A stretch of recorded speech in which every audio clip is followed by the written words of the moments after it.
Chapter कौन सा हमारा चैप्टर है? Bank reconciliation statement.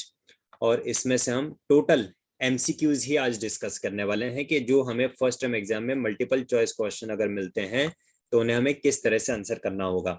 अब जो न्यूमेरिकल क्वेश्चंस थे वो तो मैं ऑलरेडी आपको 2-3 क्वेश्चन करवा चुका हूँ, तो एक कॉन्सेप्ट तो आपके माइंड में ऑलरेडी आ चुका है कि हम फेवरेबल बैलेंस किसे कहते हैं, अनफेवरेबल बैलेंस किसे कहते हैं। कैश बुक का डेबिट बैलेंस होगा तो क्या वो बैंक बैलेंस है या ओवरड्राफ्ट है?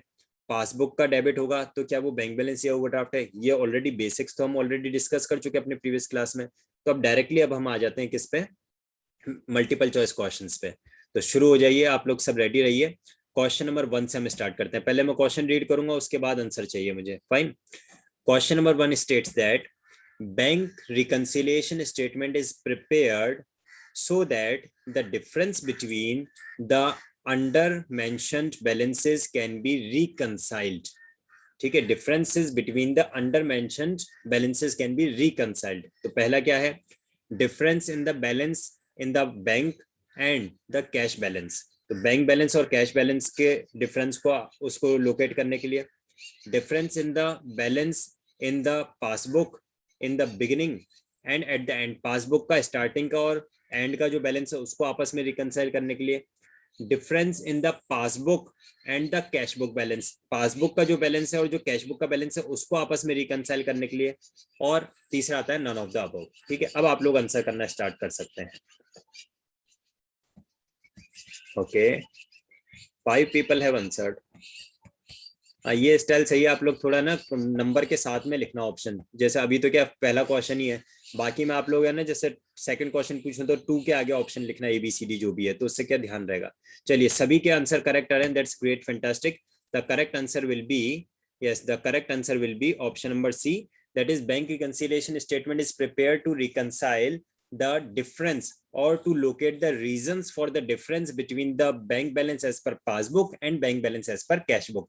हमारे कैश बुक में जो बैंक का बैलेंस है वो, और जो पासबुक ने एंट्री करके दी बैंक बैलेंस की, वो डिफरेंस अगर शो करते हैं तो उन दोनों को आपस में मैच करने के लिए, उन दोनों में मिसमैच क्यों है ये रीजंस लोकेट करने के लिए हम बैंक रिकंसिलिएशन स्टेटमेंट बनाते हैं। तो option number C will be the correct answer. Good. Moving to the next question. Passbook of the account holder is a copy of. Passbook किस चीज की कॉपी होती है?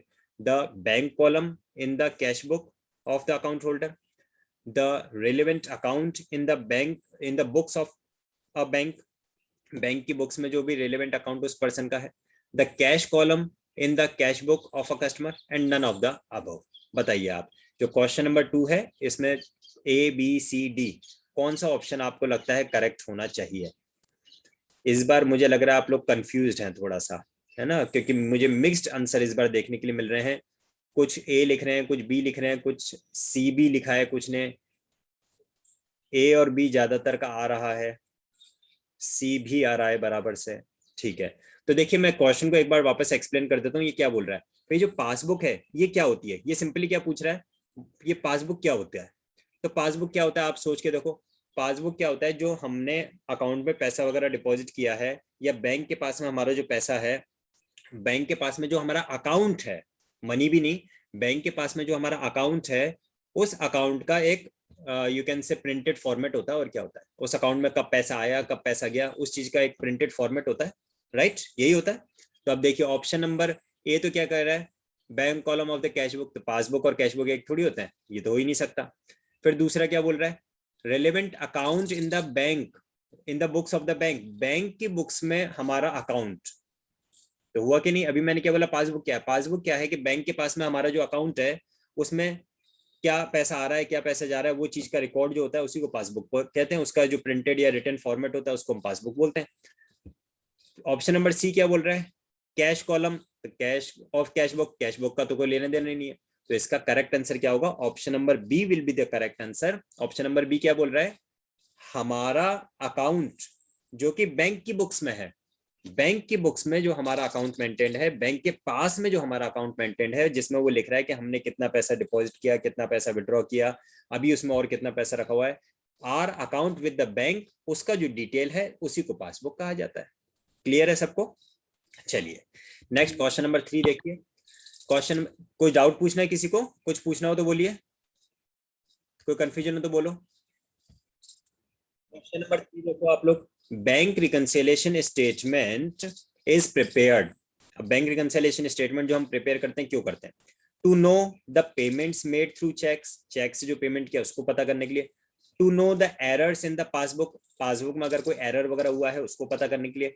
To compare the cash book with passbook and ascertain the differences, cash book और passbook को आपस में compare करके उसके डिफरेंसेस निकालने के लिए। And none of the above. बताइए आप, क्या इसका क्वेश्चन नंबर 3 का करेक्ट आंसर क्या होना चाहिए? बताइए जी। अब की बार जो है सबके सही आंसर आ रहे हैं, everybody is giving the correct answer.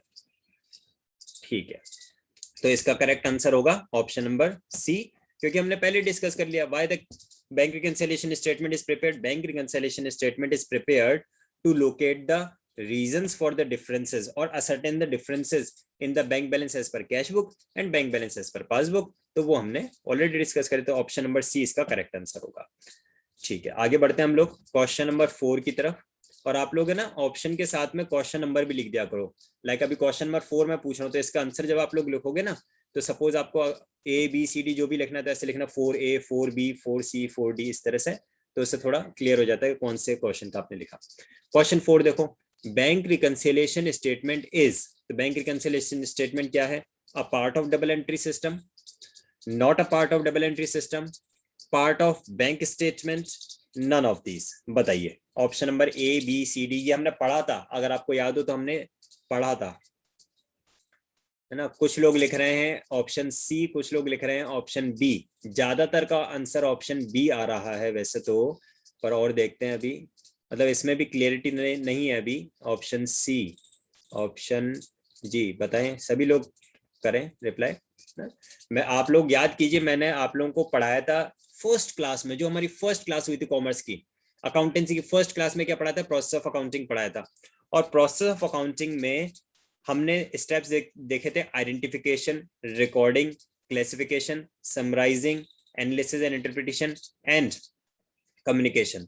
Recording किया था जर्नल और सब्सिडरी बुक्स में, क्लासिफिकेशन किया था लेजर अकाउंट में, समराइजिंग फंक्शन में हमने 3 स्टेटमेंट बनाए थे, trial balance, trading profit and loss account and balance sheet. Analysis and interpretation के लिए मैंने बताया था आप रेशियो एनालिसिस और कैश फ्लो एनालिसिस, इस तरह से वेरियस अकाउंटिंग टूल्स यूज करेंगे, मैथमेटिकल टूल्स यूज करेंगे। कम्युनिकेशन हमारा वैसे भी यूजर्स ऑफ अकाउंटिंग इन्फॉर्मेशन उसमें आ रहा था। यानी कि जब हमने प्रोसेस ऑफ अकाउंटिंग को पढ़ा था, process of double entry book keeping system को पढ़ा था, तो उसमें बैंक रिकंसिलिएशन स्टेटमेंट कहीं आया ही नहीं था। बैंक रिकंसिलिएशन स्टेटमेंट उसमें कहीं नहीं आता। इसका मतलब इसका करेक्ट आंसर क्या होगा? Bank reconciliation statement is not a part of double entry system. Option number B will be the correct answer. Part of bank statement आप कैसे कह सकते हो? कुछ बच्चों ने जैसे जिन्होंने सी लिखा है, तो आप पार्ट ऑफ बैंक स्टेटमेंट कैसे कहोगे? बैंक स्टेटमेंट का मतलब होता है पासबुक। तो पासबुक, सपोज आप बैंक में गए और बैंक से आपने बोला भाई मेरी पासबुक में एंट्री कर दो, या फिर बैंक से आपने कहा कि हमारा बैंक स्टेटमेंट आप हमें प्रिंट करके दे दो, क्या बैंक वाले आपको साथ में बैंक रिकंसिलिएशन स्टेटमेंट भी देंगे क्या? ऑब्वियसली नहीं। बैंक रिकंसिलिएशन स्टेटमेंट तो आप खुद बनाओगे। और जब आप बनाओगे, क्या वो double entry book keeping system का जो प्रोसेस हमने पढ़ा था, रिकॉर्डिंग, क्लासिफाइंग, समराइजिंग, उसका पार्ट था क्या? बिल्कुल नहीं था। So the correct answer will be option number B, not a part of double entry system. ठीक है, चलिए क्वेश्चन नंबर 6 देखें, 5, क्वेश्चन नंबर 5 देखिए, balance shown in the balance sheet is of a cash book, passbook, adjusted cash book, none of these. बताइए question number 5 का correct answer बताइए क्या होगा?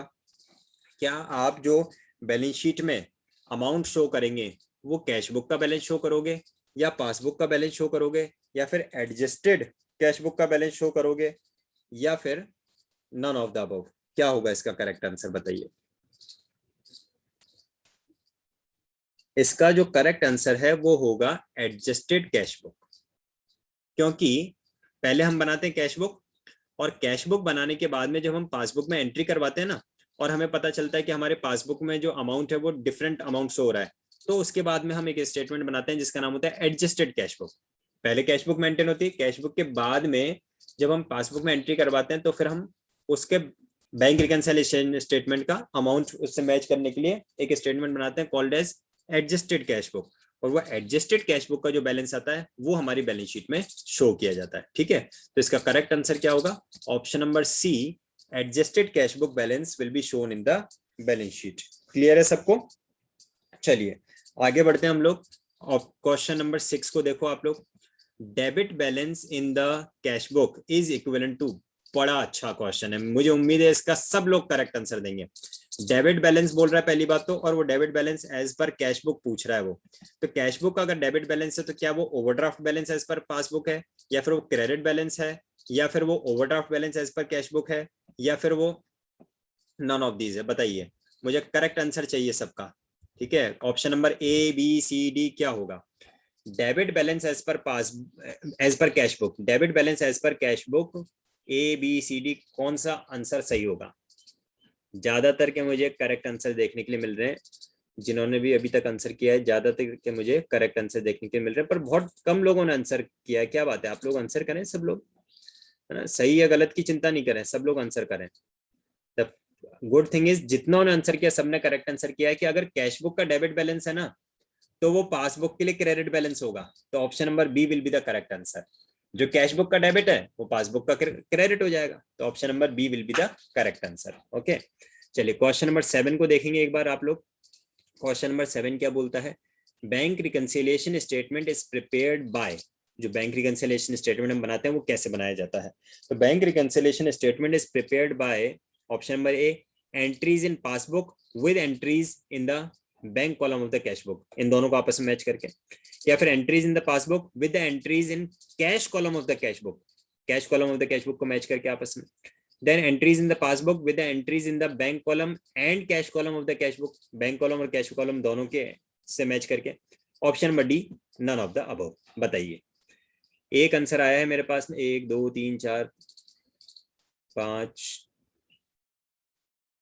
ठीक है, 7 8 9। इसमें आप लोग कुछ कंफ्यूज हैं, कुछ ने आंसर लिखा है ऑप्शन नंबर ए, कुछ ने आंसर लिखा है ऑप्शन नंबर सी। ठीक है, तो मैं इसको क्लियर कर दूं आपको। देखो, जब हम पासबुक से कंपेयर कर रहे हैं, तो पासबुक से कंपेयर करने का मतलब हम क्या चीज कंपेयर करना चाह रहे हैं, क्या चीज चेक करना चाह रहे हैं कि हमारे अकाउंट में कितना पैसा है, अकाउंट यानी कि बैंक अकाउंट में कितना पैसा है। तो इसका कंपेरिजन किससे करोगे? इसका कंपेरिजन आप बैंक कॉलम से करोगे। इसका कंपैरिजन हम कैश कॉलम से थोड़ी ना करेंगे। जैसे अगर जो लोग भी ऑप्शन नंबर सी सोच रहे हैं, तो जो हम बैंक कॉलम बैंक पासबुक का कंपैरिजन करेंगे वो bank column of the cash book से करेंगे, cash column of the passbook से तो करने का कोई मतलब ही नहीं है। Cash column of the cash book का मतलब क्या है? कैश कॉलम का मतलब होता है आपके कैश इन हैंड कितना है, आपके ड्रॉवर में कितना अमाउंट रखा हुआ है, उससे उसका बैंक का थोड़ी लेना देना है। हम पासबुक को किससे कंपेयर करते हैं? बैंक पासबुक को बैंक कॉलम से कंपेयर करेंगे। So option number A will be the correct answer. Clear? चलिए आगे बढ़ते हैं हम। क्वेश्चन नंबर 8 के लिए थोड़ा स्क्रॉल कर देते हैं इसको नीचे। क्वेश्चन नंबर 8 कहता है bank reconciliation statement is prepared bye. हाँ, ये बड़ा अच्छा क्वेश्चन है। बताओ, बैंक रिकंसिलिएशन स्टेटमेंट कौन बनाता है? क्रेडिटर बनाता है, डेटर बनाता है, बैंक बनाती है, या अकाउंट होल्डर बनाता है? इससे ना एक क्वेश्चन और क्लियर हो जाएगा आपको। अभी थोड़ी देर पहले जिन जिन ने सोचा था कि भैया ना बैंक स्टेटमेंट का पार्ट होता है, तो बैंक स्टेटमेंट का पार्ट होता है तो मतलब बैंक बनाती है क्या? ठीक है, सबके करेक्ट आंसर आ रहे हैं मेरे पास में। इसका क्वेश्चन नंबर 8 का करेक्ट आंसर होगा that is account holder. Account holder prepares the bank reconciliation statement, है ना? क्रेडिटर भी नहीं बनाएगा, डेटर भी नहीं बनाएगा, और बैंक को भी कोई जरूरत नहीं है बनाने की। बैंक ने तो अपनी एंट्री करके पासबुक दे दिया आपको, बैंक स्टेटमेंट दे दिया। The account holder himself will prepare the bank reconciliation statement. Question number 9 देखो, which of the following will not require adjustment in the cash book balance? देख रहे हो क्या बोल रहा है ये? इसमें से नीचे जो आपने को दे लिखे हैं ऑप्शंस, इसमें से कौन सा ऐसा एडजस्टमेंट है which will not require an adjustment in the cash book balance? Cash book balance में उसका एडजस्टमेंट करने की जरूरत नहीं है इसका। ठीक है, तो ऑप्शन नंबर ए देखिए, cheque issued but not presented for payment. आपने चेक इशू किया, प्रेजेंट नहीं हुआ पेमेंट के लिए। Cheque deposited but not cleared. Cheque wrongly credited by the bank, bank ने रॉन्गली क्रेडिट कर दिया चेक को, आपके अकाउंट में जरूरत ही नहीं थी। And all of the above. बताएं आप, क्वेश्चन नंबर 9 का करेक्ट आंसर क्या होना चाहिए? बताइए। मिक्स्ड आंसर देखने के लिए मिल रहे हैं इस बार भी मुझे, वैसे ज्यादातर के तो ठीक ही हैं, हाँ पूरी mix khichdi, A B C D सबने पूरा मैच कर दिया बराबर, है ना। देखो इसने क्वेश्चन क्या कहना चाह रहा है, पहले क्वेश्चन को एक बार आप दोबारा से समझो। क्वेश्चन ये बोल रहा है, जब आप बैंक रिकंसिलिएशन स्टेटमेंट बनाते हो, तो बैंक रिकंसिलिएशन स्टेटमेंट बनाने में जो गलतियां आपकी कैश बुक की हैं उसको आप कैश बुक बैलेंस में एडजस्ट करोगे, और जो गलतियां आपकी पासबुक की हैं यानी बैंक की साइड से अगर कुछ है तो वो अपने को कैश बुक में एडजस्ट करने की जरूरत नहीं है। अब देखिए आप, cheque issued but not presented for payment, तो cheque issued but not presented for payment आप कैश बुक में बिल्कुल एडजस्ट करोगे। क्यों? क्योंकि आपने कैश बुक में उस अमाउंट को डिडक्ट कर रखे रखा है और अकाउंट में से अभी पेमेंट नहीं हुआ है, तो आप कैश बुक में क्या कर दोगे, उसको वापस से एड बैक कर दोगे।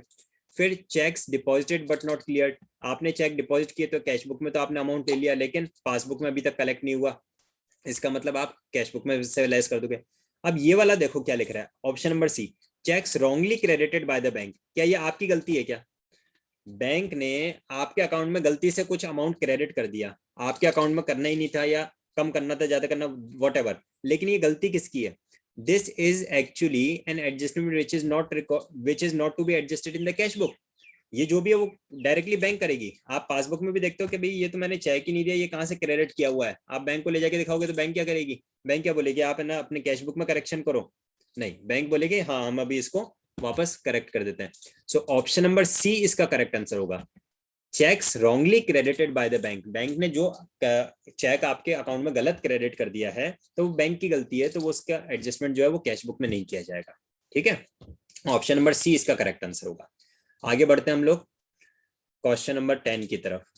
किसी के माइंड में कोई भी डाउट लगे ना तो वो भी लिख देना आप, मैं एक्सप्लेन दोबारा से भी कर दूंगा। देखिए आप क्वेश्चन नंबर 10 हम देखते हैं। Bank reconciliation statement is prepared at the end of each week, हर हफ्ते के एंड में, at the end of each month, हर महीने के एंड में, at the end of each accounting period, पूरे साल के एंड में, whenever a bank statement is received. बताइए क्या होगा इसका करेक्ट आंसर? उम्मीद करता हूँ इसका तो सभी लोग करेक्ट आंसर दे पाएंगे। जी बिल्कुल, बढ़िया, वेरी गुड। चलिए, तो इसका करेक्ट आंसर है, जब भी आपको बैंक स्टेटमेंट मिलता है, बल्कि मैं इसको थोड़ा सा और एक्सपेंड कर देता हूं आंसर को, whenever a bank statement is received and it is showing a mismatch with the cash book balance। अगर आपको बैंक स्टेटमेंट मिला और आपके बैंक स्टेटमेंट में जो अमाउंट लिखा है कैश बुक में वो वही अमाउंट आ रहा है, तो भी आप बैंक रिकंसिलिएशन स्टेटमेंट नहीं बनाओगे, है ना। नहीं अनन्या, ऑप्शन नंबर बी नहीं होगा। ऑप्शन नंबर बी आप जैसे लिख रहे हैं, सपोज करो आपने 15th और नहीं, आज क्या है, आज है 24th ऑफ अगस्त है। आज आप अगर बैंक से अपना पासबुक में एंट्री करवा के लेके आते हो, आज आपने बैंक स्टेटमेंट निकलवाया बैंक से, ठीक है, और उसमें अमाउंट डिफरेंस शो कर रहा है, तो आप क्या वेट करोगे कि 31 अगस्त तक का, तब तक आप 31 अगस्त छोड़ो, आपको 15 मिनट भी तसल्ली नहीं होगी, आप देखोगे यार मेरा पैसा कम कैसे बता रही है बैंक। ठीक है, तो आप क्या करेंगे, आप इमीडिएटली उसको बनाएंगे। तो when ever a bank statement is received and it is showing the mismatch with the cash book balance, तो कैश बुक के हिसाब से जब उसका मिसमैच है और प्लस जैसे ही रिसीव हुआ तब हम उसको बनाते हैं। ठीक है, तो ऑप्शन नंबर डी इसका करेक्ट आंसर होगा। 11th क्वेश्चन देखिए, a business receives it's bank statement showing the, अब ये न्यूमेरिकल नेचर का हो गया, थोड़ा सा तसल्ली से इसको सोच के समझ के फिर आंसर करना, जल्दी नहीं है अपने को। ठीक है, a business receives it's bank statement showing the closing balance of rupees 8,500 overdrawn, overdrawn का मतलब होता है ओवरड्राफ्ट बैलेंस शो कर रहा है आपको, जो बैंक स्टेटमेंट है या फिर पासबुक है उसमें 8,500 ओवरड्राफ्ट बैलेंस है। It is found that there were unpresented cheques amounting to rupees 2,000, आपके अकाउंट में अनप्रेजेंटेड चेक्स हैं of rupees 2,000 and uncredited deposits amounted to rupees 1,500, और अनक्रेडिटेड डिपॉजिट्स भी हैं 1,500। मैं इसको एक्सप्लेन कर देता हूं थोड़ा सा। अनप्रेजेंटेड चेक का मतलब तो होता है check issued but not presented for payment. ठीक है, आपने चेक इशू कर दिए थे लेकिन अकाउंट में अभी तक 2,000 रुपीज के चेक ऐसे हैं जो कि पेमेंट के लिए प्रेजेंट नहीं हुए हैं। इसकी वजह से जो आपका पासबुक का बैलेंस है वो इंक्रीज हो जाना चाहिए, और क्योंकि अब प्रेजेंट नहीं हुआ पेमेंट के लिए तो अकाउंट से पेमेंट नहीं हुआ। ठीक है, फिर दूसरा बोल रहा है अनक्रेडिटेड डिपॉजिट्स। अनक्रेडिटेड डिपॉजिट्स का क्या मतलब है, आपने चेक डिपॉजिट किए लेकिन बैंक ने अभी तक आपके अकाउंट में अमाउंट क्रेडिट नहीं किया, इसकी वजह से आपके अकाउंट का अमाउंट बैलेंस क्या हो जाता है, कम हो जाता है, क्योंकि अभी तक क्रेडिट नहीं किया ना बैंक ने, तो कम हो जाता है। Overdraft as per cash book is, तो आपका एज पर पासबुक ओवरड्राफ्ट कितना है? एज पर पासबुक ओवरड्राफ्ट है 8500, और ये पूछ रहा है कि एज पर कैश बुक आपका ओवरड्राफ्ट कितना होगा, वो आपको बताना है। तो पहले तसल्ली से सोच लो आप लोग, और उसके बाद में मुझे करेक्ट आंसर बताइए।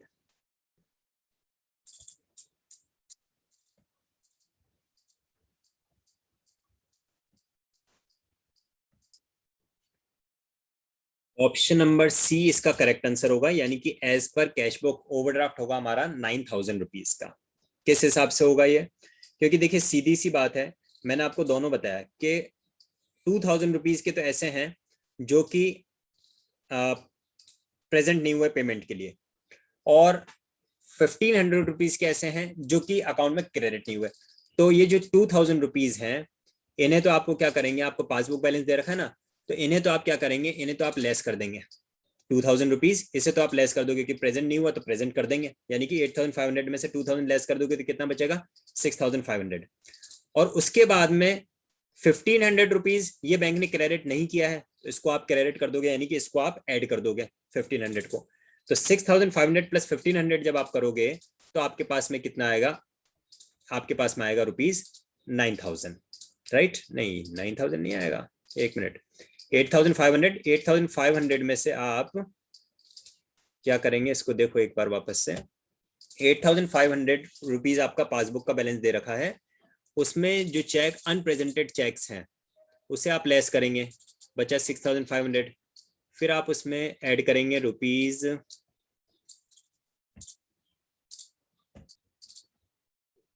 ये देखिए 8500 जो है ना, ये 8500 ऑलरेडी नेगेटिव अमाउंट है, क्योंकि ओवरड्राफ्ट है ना, मतलब ऑलरेडी नेगेटिव अमाउंट है। जब इसमें से आप 2000 लेस करोगे तो 8500 माइनस का और 2000 भी माइनस का, तो आपस में टोटल ये क्या हो जाएंगे, ऐड हो जाएंगे, माइनस माइनस दोनों आपस में। तो टोटल कितना हो जाएगा? 10500 हो जाएगा। और फिर इस 10500 में जो कि नेगेटिव का है, 10500 माइनस का है, उसमें आप 1500 रुपीज प्लस कर रहे हो, और 1500 रुपीज प्लस कर, यानी कि आपके पास में 10500। आई होप इतनी मैथ्स तो आप लोगों को आती होगी। 10500 जो है वो नेगेटिव, नेगेटिव क्यों बोल रहे हैं अपन? क्योंकि ओवरड्राफ्ट का था ना, इसलिए। तो 10500 ये आपका नेगेटिव का था, और इसमें नेगेटिव वाले में जब आप ऐड करोगे 1500 तो वो एक्चुअली उसमें से लेस हो जाएगा, और लेस होके कितना बचेगा आपके पास में? रुपीज 9000 बचेगा। और वो 9000 कौन सा बचेगा, पॉजिटिव या नेगेटिव? ऑब्वियसली नेगेटिव का ही बचेगा, क्योंकि बड़ा है वो अमाउंट, और नेगेटिव का यानी कि ओवरड्राफ्ट का बचेगा। तो इसका option number C correct answer होगा, rupees 9000 overdraft balance as per cash book. दोबारा से बता रहा हूँ, क्लियर माइंड में कर लीजिए। जो चेक प्रेजेंट नहीं हुए थे उनको हमने प्रेजेंट कर दिया, इसका मतलब उनको हमने माइनस कर दिया, और जो चेक क्रेडिट नहीं हुए थे उनको हमने क्रेडिट कर दिया, यानी कि उनको हमने ऐड कर दिया। और फाइनली हमारे पास में करेक्ट आंसर आएगा इसका, क्वेश्चन नंबर 11 का option number C will be the correct answer. ठीक है, अब क्योंकि टाइम आउट हो चुका है, मींस क्लास का टाइम ओवर हो चुका है, तो इस क्लास को मैं यहीं पे स्टॉप कर रहा हूँ। उम्मीद करता हूँ आपको काफी कुछ क्लैरिटी मिला होगा, समझने में आपको हेल्प मिली होगी। नहीं, ऑप्शन नंबर ए नहीं होगा ऋषि, मैंने जो एक्सप्लेन किया ना आपको उसके हिसाब से ये सारा आएगा। ठीक है, और बाकी किसी के माइंड में अगर कोई डाउट है, कोई कंफ्यूजन है, तो आप मुझे पूछ लीजिए। अदरवाइज हम इस क्लास को यहीं पे स्टॉप करते हैं, कल कंटिन्यू करेंगे आगे की।